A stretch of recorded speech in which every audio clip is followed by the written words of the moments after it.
Oh, you're not a liberal? He did not. Oh yeah, he's more stupid than liberal. Yeah, it's liberal above liberal. Shit over shit. He's a Bernie supporter. He's better Nazi, he's better KKK, or whatever heck, this came here. But here's the Yeah, can you ever see Nazi over Nazi and over Nazi? Idiot over idiot over idiot. You know? And he wants to live only himself. He hates all the world. I'm talking about. He hates everybody. Talking about the banking system. He hates even liberal and conservative. Who? This idiot. What's up, guys? Nuance Bro checking in. We're here in Los Angeles, California at the pro-Trump / pro-Israel rally. Let's go talk to people, see what's going on. I like strong trade because we've been basically screwed. Can I say that? From China. China's been screwing us for a long time. They've been taking our technology, and I like that he's strong on this trade and he wants fair trade. And it's not going to be a quick fix. People want everything like this, but it doesn't work that way. You know, and that to me shows me that he's not playing politics, because if he was playing politics, he would do a quick fix kind of thing. He's doing kind of a long-term fix, so it's going to take a long time for all this stuff to be implemented. And you think he's going to achieve a deal that's better for the United States than we currently have?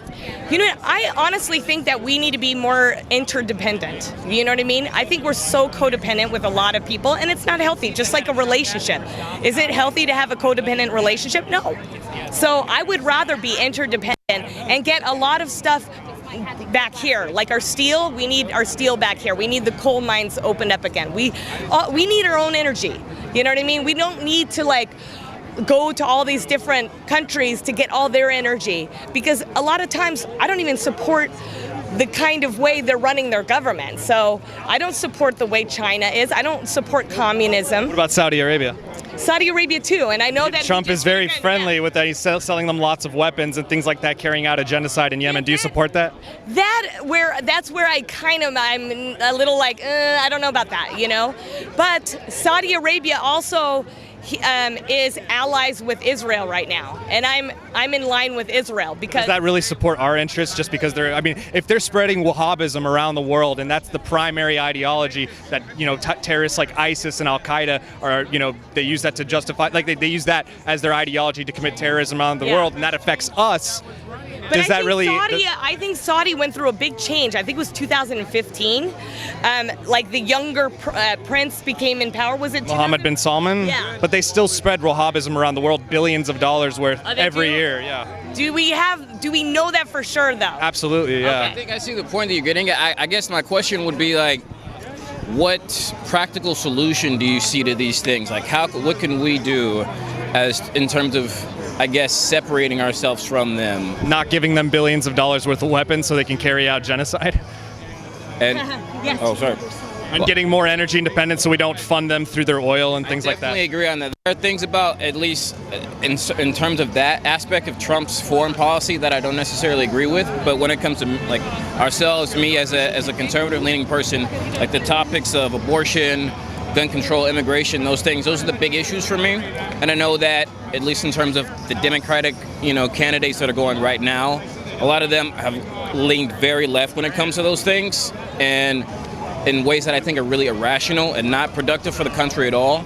So the only alternative that I'm seeing right now is Trump. And you talked about codependence versus interdependence. You want us to be more interdependent versus codependent. Yes. Do you think Trump raising the federal budget deficit helps with us being more interdependent? That's another thing I don't agree with. I think there's way too much spending going on. We have to cut the spending. So but do you feel like his tax cuts help the situation because the deficit has grown immensely under Trump? Think about it this way.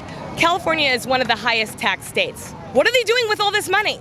I think because these people are getting richer, and we're seeing the same potholes in our streets for 20 years. The same one. I actually just got a flat from one of them, So I'm just so tired of seeing nothing being done with the money we're giving them already. Sure, well, how does that justify Trump's tax cuts and increasing the federal budget deficit, not having to do with California? So the federal deficit, I think, is going up because of also each state is spending whatever they're supposed to spend. I don't know. That doesn't have anything to do with the federal budget deficit. Well, he's trying to get federal money back from California over the train. I know that. I know that he's trying to. I think they're in a lawsuit right now because you remember the train that they were going to make, or what is it called, the Euro high-speed rail. Yeah, high-speed rail. And what was it that it was like? Okay, the federal government will give us this much, and California will meet it, but California didn't keep their promise. Well, yeah, they're saying like they're not going to build certain sections of it now, and going back on what they like originally so much promised. shorter. Yeah, Like, but that doesn't really make a dent in the federal budget deficit. Like, what do you think about Trump's policies, which has increased the federal budget deficit to like almost $1 trillion? That I don't know. Again, I'm not an economic person. I just think that a lot of stuff we need to have fair trade. And I think in the long run, we're going to have more. And I think we spend more as taxpayers when we keep our money. So we're going to spend more. Our GDP is going to go up if we have more of our money to spend. And I think this is part of the reason why I'm so open to having these kinds of conversations and everything, because I mean, there are aspects about Trump's, policies that I don't agree with, but at the same time, that's why this whole thing is so tricky. Uh-oh, it's already started. Somebody threw a drink via one of the cars. Oh, wow. The intellectual titans have arrived. I would have just been like, oh, flash dance. No, just kidding. I wouldn't be too happy. Wait for the milkshakes. But my milkshake brings the boys to the yard. No. I think that the thing is just that with all these different alternatives out there, like there's so much far leftism coming from the DNC, and that I feel like as a conservative who I'm definitely open to practical and new ideas as well, but I feel like as I'm getting my back is against the wall here, in terms of what my options are, because there's only Trump, and there are some things I don't agree with there, but I don't agree with anything from the DNC he's at all. He's a businessman, though. I mean, look at all of the the buildings that he's built and all the stuff he's done. I would rather trust him than with anybody else, because he is a businessman. So is that necessarily what we need in the White House? If for example, the name of the post is Commander-in-Chief, shouldn't someone have maybe military experience? You have someone like Pete Buttigieg on the other side, and he has great people working for him. You think John Bolton's a great guy? I don't know much about John Bolton, but there is other people in his administration that I do like. Like who? I liked Flynn, and fortunately Flynn he's not gone. there. Yeah, I know. So who do you like that's here? I like his family, and I think I do. That's not really his administration, though. Well, they do work for him, though. Jared Kushner does do a lot for him. You see, this is part of the thing, because there's so many. I mean, just when you have humans, and it's a very human system. Yeah. There are certain things. There's always going to be things that we agree with and don't agree with. But ultimately, it's either, at least right now, who you agree with more, basically. Yeah, you either compromise all of your beliefs and go all the way left, or you get some of what it is that you agree with and deal with the more micro-politics later. By the way, guys, I want to give a quick shout out to today's sponsor, which is ButcherBox. If you go to www.butcherbox.com/nuancebro, you can get grass-fed products, 100% grass-fed beef, grass-finished beef. I use it. I love it. It's super tasty. They got a great promotion going on right now that has to do with barbecue products, and you get a significant amount off, exclusive for our members. So be sure to go to that, www.butcherbox.com/nuancebro. to get a great deal. So why are you out here today? I am out here to support our president, Donald J. Trump. And why is that? Well, he's given us 5 million plus jobs since he's taken office. Lowest unemployment for blacks, Latinos, and Asians. And he's also just given a nice shout out to the gay community for Gay Pride Month, saying he supports us 100% and he wants to decriminalize homosexuality around the globe. How could you not get behind that? Sure. So do you feel like Trump is actually responsible for all those good things that you mentioned, or is he just not messed it up? Because it's been on the same trajectory since the Obama administration. Unemployment has gone down basically in a straight line since, Obama all the way until Trump. Well, if you look at the graphs, when Trump, the economy was going like this, it was barely moving up. And then when Trump took office, it literally goes up like this. And the reason why that happened is because he wanted to take away all of these crazy regulations on our jobs, not allowing these companies to thrive. So when he took away the regulations, our businesses really started to boom. And that's how the economy grew. Sure. Is there a specific regulation or any, maybe you could name a few that you think actually really helped? I can't name any specifically, but I do know that regulations are regulations. It keeps businesses from being able to thrive. So he lifted some of those so that they were able to thrive, and now we have a booming economy, and that can't be denied. And when they said that it was going to crash the second he came into office, that was what they were saying was going to happen. And if you remember, Obama said he needed a magic wand in order to get the GDP up. And the GDP was up under Obama. No, but it never reached 3.1. He said you needed a magic wand in order to achieve that. He had a few quarters that were well above that, though. Yeah, but it wasn't there at the time. And he did make that statement about needing a magic wand. So did Donald Trump find that magic wand? Well, Donald Trump's GDP numbers have been pretty much in line with like what Obama's achieved as well. Well, I do know that we have on an annual basis. Okay, if that's true, well, at the end of the day, we have a booming economy that no one can deny, and they said it would fail. And the reality of the situation is we want to continue that. We want taxes to go to someone to lower our taxes, and we want someone who puts America first. We want somebody who's a job creator, not someone who, wants to sell us out to China, for instance. But despite all that growth, the deficit has actually increased quite significantly under Trump. So if you're doing a lot of deficit spending, in a sense, you're able to achieve more GDP growth, but at the cost of our national debt and bigger, budget deficits that, puts off a problem for future generations and future administrations. Do you have a problem with that? Yeah, the deficit going up is not a great thing. But like I said, our economy was very much in the shithole. It was struggling. How so? Like when? It's been struggling. I mean, that's been a reality. Before Trump came into office, it was really, it wasn't working. Yes. How so? The numbers were all trending. Like unemployment was trending down. GDP was still up. I mean, there was still economic growth.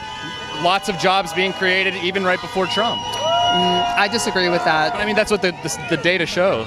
Well, you can show me some of that data, and I'll show you some of my data, and we can compare and contrast. Okay. Because I had the exact opposite. People have said that they've lost their jobs, they're unemployed, they have no work.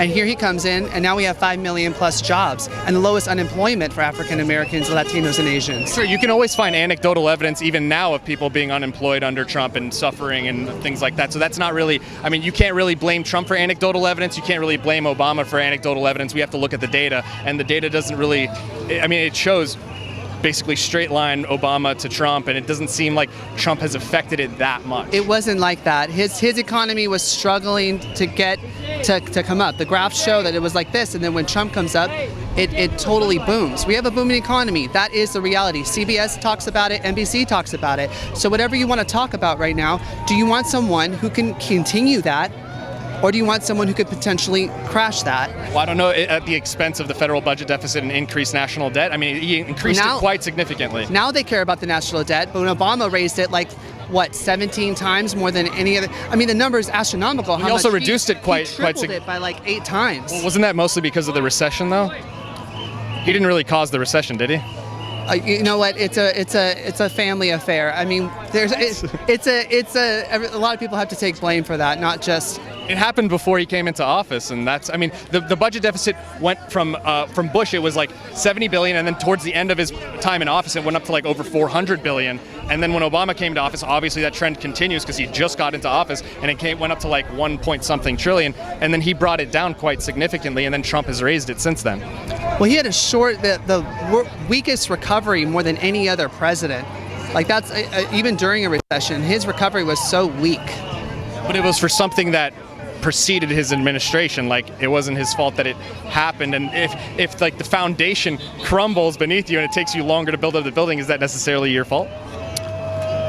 Well, when you come into the presidency, look at what Trump was given. Trump was given a horrible economy too. But he wasn't, though. And he's made it great. But there was no objective evidence to back that, though.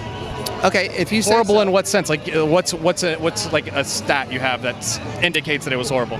The fact that he said that it's impossible for us to have a GDP growth above 3 point something. That's not a stat. No, but he didn't do that annually. He did that in some quarters. Obama did that in some quarters as well. He had quarters that were above 3% as well.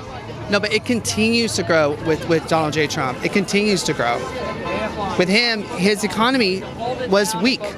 I mean, we could look at stats up and down, and you could argue definitely early on. Early on, it was definitely bad. You can share some data with me, because that's what some of my gay friends said. Oh, well, he was already having a great economy. But everybody on the planet here everybody in this group, and even in some of those groups, they don't believe that one bit. And sure, we can post some America, graphs on this video, and we'll post some of the graphs of quarterly numbers versus annual numbers and the unemployment rate from Obama to Trump and the timeline and things like that. We can post that. Well, Trump said that we were going to have a booming economy under his presidency, and he has delivered that. So they're going to do it again in 2020, and you're going to be nuanced about it, and you're going to say, oh, why did this happen? I don't know. Maybe because he delivers on jobs, he delivers on the economy. But which part, like, do you think Even if you're maintaining, that's great. Nuanced. Even if you're maintaining, that's great. Even if you can create more, that's even better, and he's created more. He's created more recovery. By the way, guys, don't forget to hit that subscribe button and notification bell for future videos. So, unfortunately, I have to censor his shirt because of a lot of, demonetization and the society we live in now, and, people can't accept alternative points of view, whatever, but it is what it is. But why are we out here today? We're out here to support the Second Amendment. The Second Amendment is our God-given right to defend ourselves through the use of firearms in our country. Heaven forbid if something happened, we didn't have a government, we have a God-given right to defend ourselves from people who want to take the things that we work hard for. So that's really why we're out here. We're out here to show our support for our president. We're out here to show our support for freedom of speech, because we should be able to voice our opinion, voice the fact that we are Latinos for Trump, we are gays for Trump, whatever it is, and people should be able to tolerate that. And do you feel like Trump has been good on the Second Amendment? I actually feel he's been pretty good. There's a couple of things, and not every president's going to be 100% great with everything that you want. So, but I do think that he's got the right idea. I do think that the push to make all 50 states concealed carry is a great movement. Has he been pushing for that, though? Yes, he has. I mean, he had a chance to do that when he had a majority in both houses, and he didn't do that at all. Remember, you also have to have it's not he who makes the law. He's the one who is going to have a group of people who then come to an agreement, who are then going to be able to pass an equal bill in both the House and the Senate. So it takes a lot. It's not just choosing to ram down a bill, because that's what we had with Obama. We talked about Obama had 8 years of both houses, and he didn't, nothing. He gave us healthcare. He didn't do any illegal immigration. He didn't do any of the things he said he wanted to do. He gave us a transgender bathroom law that nobody even really liked. In fact, it created more problems than it really did. And this is what happens when the president pushes for things without actually looking before they leave. Sure. But do you remember Trump actually discouraged concealed carry in all 50 states? He said, we actually shouldn't do that right now. He said he wanted to pass actual gun control laws. Mm-hmm. And the only thing he's gotten passed so far, like relating to the Second Amendment, is the bump stock ban, it seems. Right. And again, is that something you support? I don't support the bump stock ban. I believe that if I wanted to have a freaking monster tank in my front yard, I can have a monster tank in my front yard. There should be really no limits, because if you have it, you have it. Nuclear weapons? Sure, why not? Why not? Because it could kill millions of people. You could destroy New York City in a day. The common person is not going to have the access to that. Well, I mean, if you make it legal... If you make it legal, it's always been legal. There shall be no infringement. That's not true. It's not legal to have a nuke. It's kind of like the whole transgender bathroom law. You didn't lead a law saying that transgenders could use the bathroom of their gender identity. You didn't need a law for that. What happened was, when you passed the law for that, you ended up having men who were saying they identified as women, going into locker rooms, recording women, and then no one could do anything because they said, you know what, I feel like a woman and I have every right to be here. And by law, we actually created that.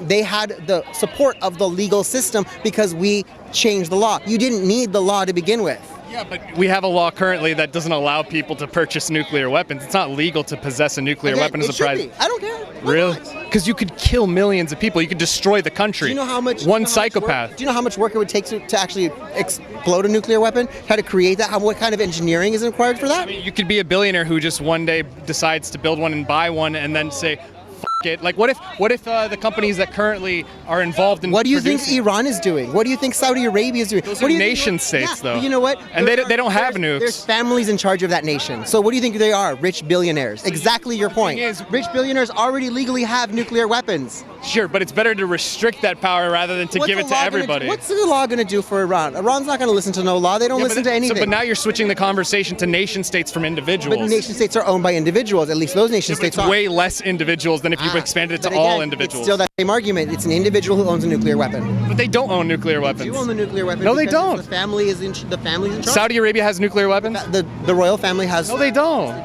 No, they don't. They don't. Are you No, sure? no. Iran doesn't have nuclear weapons either. Really? Yes. Interesting. I would like to see your research I on think that. there's only 2 countries in the Middle There's East. actually 9. There's 9 countries in the world who have nuclear No, I weapons. said 2 countries in the Middle East. It's Israel and Pakistan.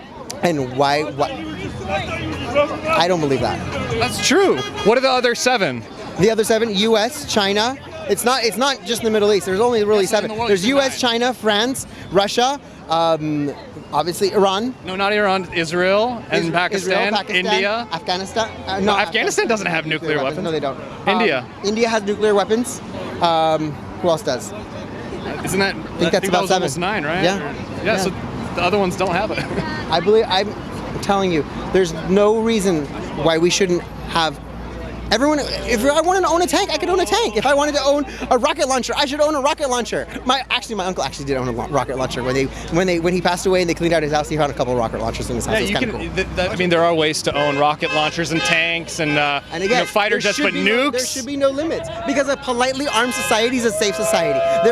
It's calling 911. You're not going to wait for the police to show up. I'm so sorry. A politely armed citizen is going to be able to respond to a threat faster. It's what happened when we saw in the synagogue recently. It's what happened last week. How do you politely how do you respond with a nuclear weapon in self-defense? Doesn't really work, does it? As an Maybe individual. not a nuclear weapon, but a 9mm. I know, but you're advocating for people to own nukes. I'm advocating for people to be able to own whatever they want. Sorry, pardon my French, but they should. They should be able to own whatever they want. If I that's wanted not- to own a that's space not- station, I could own a space station if I had the money. Space station, if you have the money, sure, but Regardless, that's different if than a nuke. You can drop a space station on a person's house. Okay, but it's going to be way less destructive than a nuke. No, it's actually going to be almost as much destructive as a nuke because the re-entry and the heat, absolutely. A lot of it will burn up on re-entry. If people want to own it, they should be able to own it. You shouldn't be putting limits on what people want to own. It already says it right there in the Second Amendment, shall not be infringed. The rights of the people. It's the right to keep and bear arms, and there's also you could argue nuclear weapons are not arms that you can really bear. You can keep them though.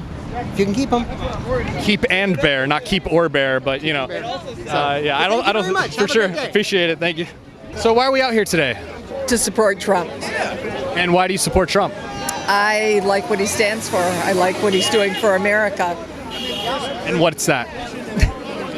Trying to secure the border, what he's done, what he's done for Israel, just everything. The economy. Things are better for blacks. Things are better for Mexicans. Things are better for Asians. Everything's going better, and I don't see anybody on the other side that can do it. I don't think anyone can do what he does. They don't have any cohesive agenda. There's nobody there on that side. If they had somebody, I'd go for it. They just don't have anyone else. So you mentioned the border, for example. What has he done at the border, actually, that you support? His hands have been tied, so he can't do anything. We can't keep. Obviously, we all feel for the people. We all feel for the people. It's been terrible. It's not that we don't want to help them. It's just that we can't absorb that amount of people. We can't do it. We don't know what's coming in. We don't know what diseases are coming in. The drugs are coming in. The prostitution. We just can't do it. It's not that we don't care about those people. We deeply care about them. It's just an impossibility, and it has to be done legally. That's all. Were his hands tied though? Because he had a majority in both the House and the Senate when he first came into office, and I believe the House passed something. But when it got to the Senate, it seemed like he wasn't. First of all, he wasn't pushing that hard really in the beginning to get something passed. But then towards the end, maybe. But when it got to the Senate, he didn't employ anything like the nuclear option. Why do you think that is? I don't know. I guess maybe he thought that. I think he would just like to have the vote for it and not do a nuclear option. That's all. Well, with nuclear option, you do have the vote for it. It's still a majority that you need, and he had a majority, but while he used that for Kavanaugh, he didn't use that for the border. Do you think a Supreme Court nominee is more important than securing the border? I think. I don't know I don't know if you have to say this or that. If it has to be one or the other. I think it was important for Kavanaugh. I thought what was done to Kavanaugh was beyond disgusting. To tear his family apart like that, he didn't deserve it. He had never done those things. But do you think it's more important than securing the border? I think it's really important to secure the border and have people come here legally. And we do want them. We just want them to come here legally. So what has he achieved, actually, policy-wise, that is something that you support? Well, the economy is better. What was that? What happened? You know what? Talk to my husband, who's right down there with the hat. Ask him. He's the old dude right there with the Hawaiian shirt? Yeah. So why are we out here today? We're out here to give support to a president that shows that he is working for the United States of America in a very, very brave way. Yeah. How does he do that? The way he does it is by, first of all, wanting sovereignty in our southern border when we're being, in my view, attacked. It feels like an invasion. I don't know if you saw the video on. I think it was in one day, 1,000 people from down just across the border. ICE published the video. Like running ants. It was scary, horrifying. The other way is not buckling to people that want to turn us into a socialist state. I mean, you know, and I've lived under socialism, and I've got friends from Russia, you know, Hungary, all these places. They are practically crying when they talk to me. You know. Which country did you live in? Well, I lived in Israel, but in Israel for 17 years, I lived in 3 different kibbutzim. Kibbutzim is socialist, and it worked out because everybody contributed.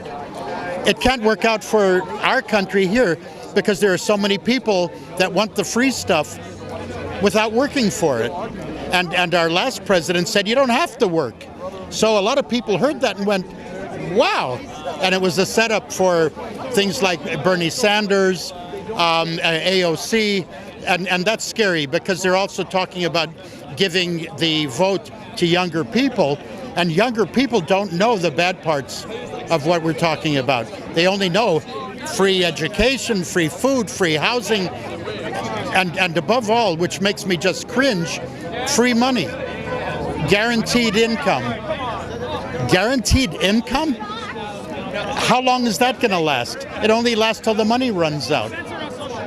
So, do you want me to go on about No, this? I mean, I just wanted to ask because you were talking about things that he sort of stands for, like securing the border and you know, things like that. But policy-wise, through his actions, what has he achieved that you like? What he's achieved so far? Well, I'm Jewish, and it caught my attention that he was the first president of the last, I don't know, God knows how many, that promised to move the embassy up to Jerusalem. And he did it. And he did it. The other side said he did it because he was afraid of the Jews. You know, I mean, the absurdity of those kinds of things just is mind-boggling. But he moved it. And he declared the Golan Heights as legitimate for Israel to hold on to. And It seems like he's done a lot for Israel, but for America, like what has he done for America that you feel like is very positive? Lowest unemployment for blacks, Latinos, for everybody, women, for everybody. Yeah, but policy-wise, like what has he done? Because that was the same trajectory under Obama. Taking anti-regulation. I believe that if you allow businesses to be free, that those are the people that make the money, that make the jobs. Is there a specific regulation that he repealed that you were like really in favor of him repealing? I really wouldn't know the minutia of that. What else? What other issues are we talking about here? Anything he's done for America that you feel like God, just policy-wise? everything. I mean, you know what? I'm not a big Reagan fan. But what he did that was enormous was allowing us to be proud of who we are, not be ashamed of our history, not being ashamed of our culture. And Trump brought us again out of those woods. You think so? I think a lot of Americans would probably feel the opposite. Of course. So under Obama, they were really happy and they thought, "Oh, America's awesome again." And then, you know, you probably felt like really bad. My sister and my daughter voted for him because he was black. They said that. My Oprah Winfrey, she wasn't ashamed to say that. Samuel Jackson also weren't afraid to say. Well, that's not a criterion for me. just because you're a woman, you deserve to be president. Just because you're black. And he's also talking about immigration by merit instead of by chance. No, the family stuff or lottery and things like that. Yeah, no, you know, chain migration, things like that. Yeah. No, on and on and on. I'm trying to think of a policy that he's had. Yeah. That we haven't talked really about policy yet so far. Well, help me with what you're looking for. Well, I mean, just any policy that you feel like has benefited America. A policy that's benefited America that we haven't talked about? Yeah. Well, I mean, we haven't talked about any so far, I don't think. Any policy. We really have. Which policy did we talk about? We talked about immigration. What has he done? What has he done specifically on immigration? Okay. All right. Thank you. Yeah. Good policy. Okay. When he went up against the Muslim countries, and people thought that was about race.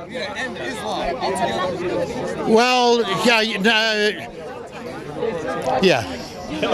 no. But when he was worried about an unvetted influx of immigrants that want to do us harm, I think that was a big, brave step for him to want to at least vet and control that immigration. He did it clumsily. It came out wrong. I think the second, the rerun of that was much better thought out. All right, guys, that's the end of the video. I hope you enjoyed it. Don't forget to like, comment, and subscribe. Social media links are in the description box below, as well as merch. And I'll see you next time, bro.